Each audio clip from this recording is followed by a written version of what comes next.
Okay, 6 a.m. ng umaga.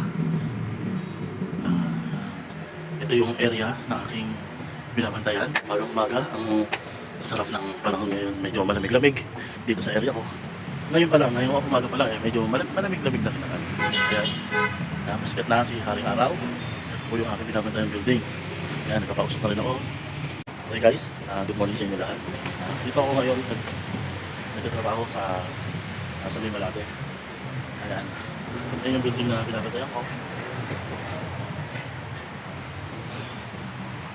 Dahil masyado pa naman maaga, then naka-orange pa ako. Mamaya papalit ako ng white t-shirt. Ito yung kabilang area na aking isa pang binabantayan. Ayan, bakante lote na siya ngayon. Ngayon, dito ako ngayon. For demolition na rin to. For demolish na rin itong building na binabantayan ko ngayon. Okay, dahil alas 7 na ng umaga, kailangan ko na magpalit ng damit. Okay, bihis tayo. Pagalit.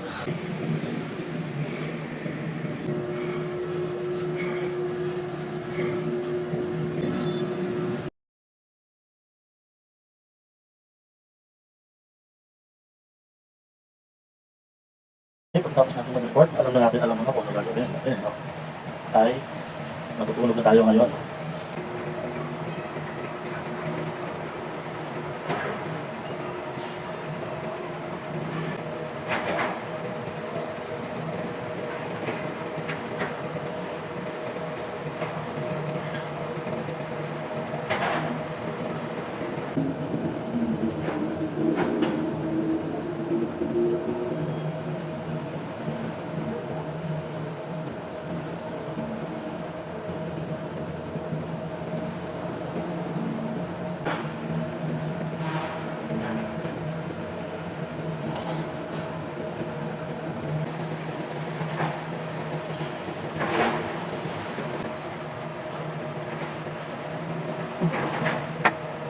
Oras na.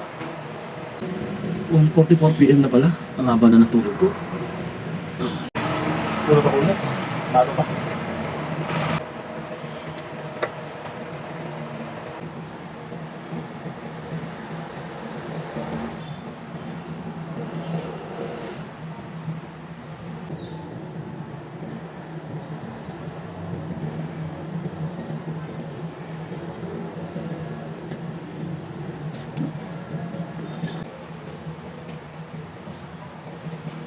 Ginabi na ako. Ang gising.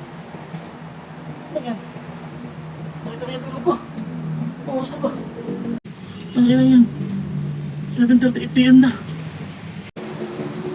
Ano pa sa kapata tulog ko ah? Ako nandito lang kapalitan ko. Pagod na lang. Oh. Sarap na tulog. Binuhay mo mula alas 8. Mula alas 7 ng gabi. My goodness. Sarap na tulog. Ang hirap ang trabaho ng kotse. Talaga, grabe.